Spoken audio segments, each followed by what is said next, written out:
Hello and welcome to a new segment of Hannah and Eastwood Get Real, which is called The News in 15 Minutes, or This Week in 15 Minutes. So each week we will be picking several stories out of the news and breaking it down so that it makes a bit more sense for you. First of all, we have Rishi Sunak has told anyone in the arts industry to retrain and find other jobs. Now, as someone who is in the arts industry, I find this absolutely appalling. We have worked hard to get where we are. We have worked hard to do what we do, and this is the job that we love.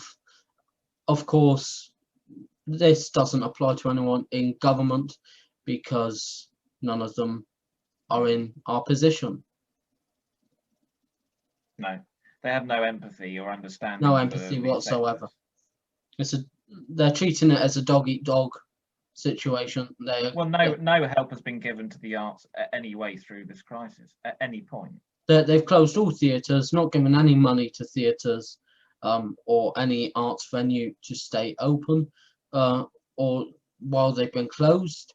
So it's clear that they don't care about the arts industry at all, and I think that's absolutely shameful, and I think they should be ashamed of themselves because they have been saying that they have done so well to support any business during lockdown, during the first wave of our lockdown, but clearly they are missing some parts of business and killing it off so that it's one less thing to worry about.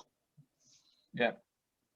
And I have to say that Rishi Sunak has been a major disappointment to me this week. I thought he was the one remaining front bencher in the government that actually had something about him. But clearly he's just like the others. He has no spine, and he's saying ridiculous things like this when some people have dedicated their lives to the arts. And they're just having their careers completely ripped to shreds, and it's not fair. It's not fair on anyone. But now we'll move swiftly on to the next story, which is that, of course, a major scandal this week.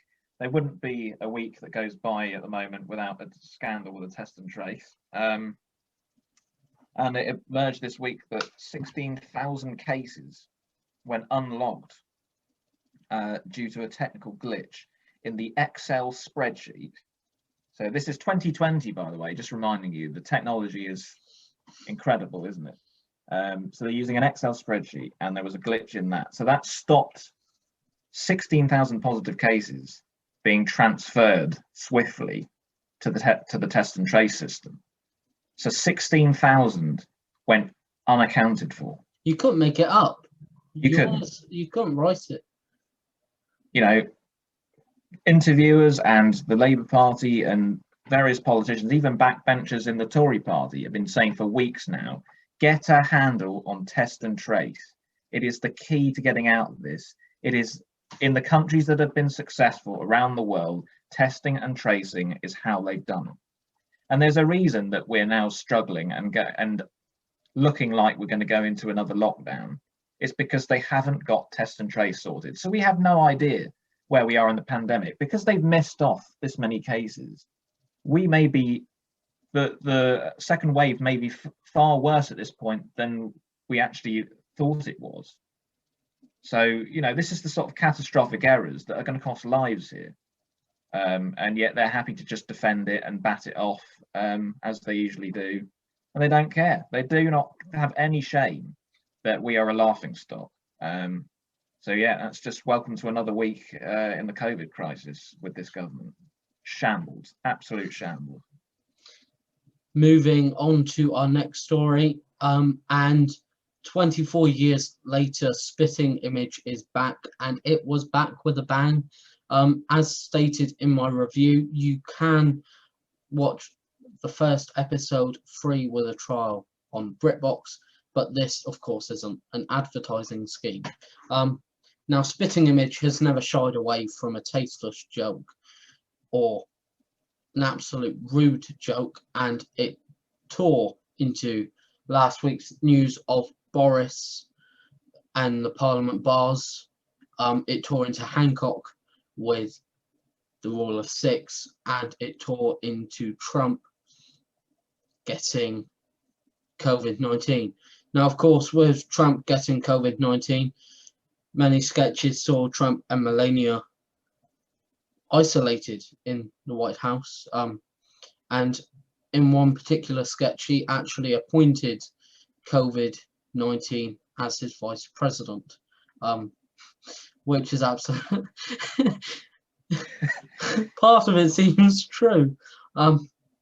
He doesn't seem to be scared of COVID-19 or the virus at all. So maybe he has formed a secret bond with COVID-19.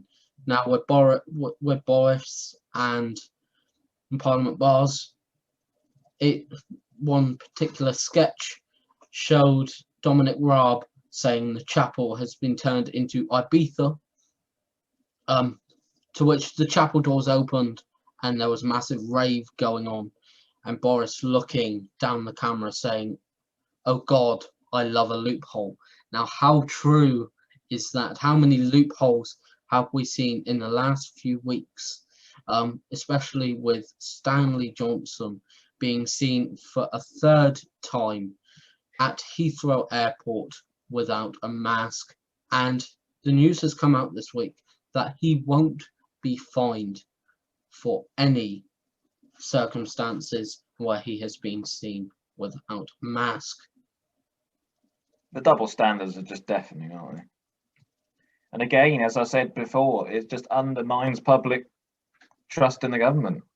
If they're not getting fined, why should the general public be fined? And actually, they cannot enforce legally any of these rules now, because if anyone has a lawyer that is any good, they will say, well, hang on a minute, this member of parliament, and they can bring up the SNP one and Dominic Cummings, all of these people who were found to be breaking the rules and were not issued a fine. So why should any member of the public be issued a fine? And there's no judge that would prosecute someone with that defence. So they can't enforce any rules. But how hard is it to impose hard lockdown restrictions? We've seen New Zealand do it during the first wave, and they are keeping on top of it with their low numbers of COVID cases. Wales are imposing hard lockdown restrictions.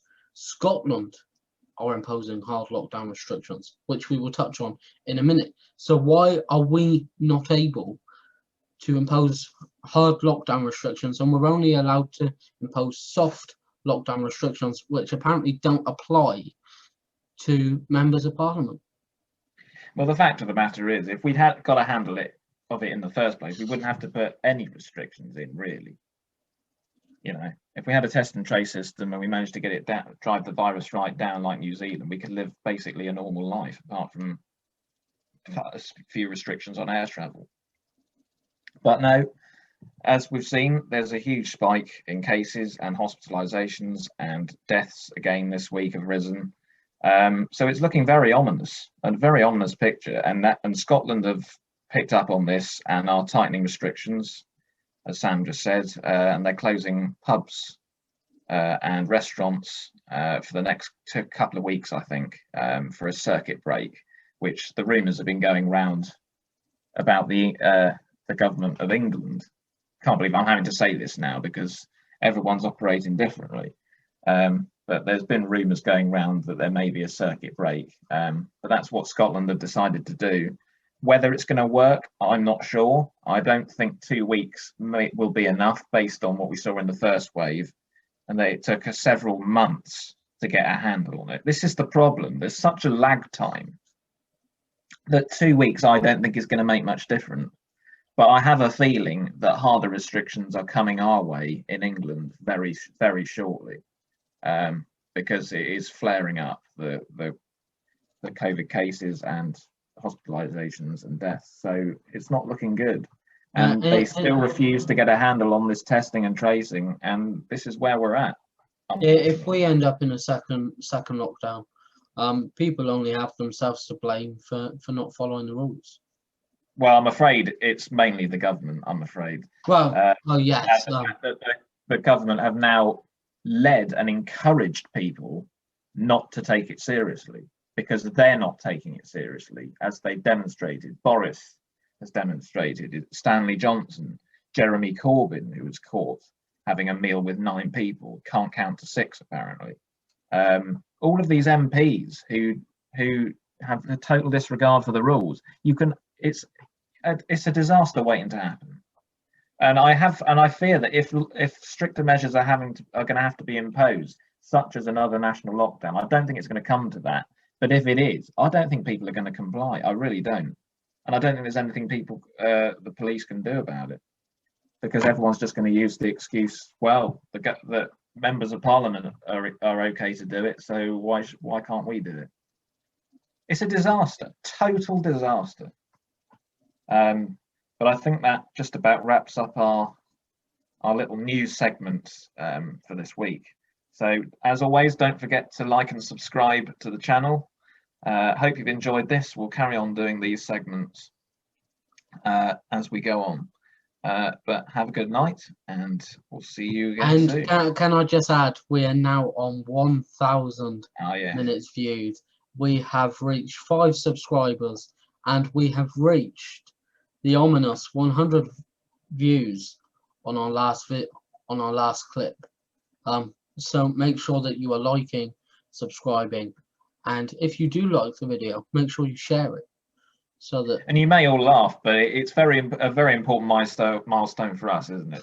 We'll look back on this at some point and say, wow, they were far too excited about that. But we will see you all very soon. Thank you.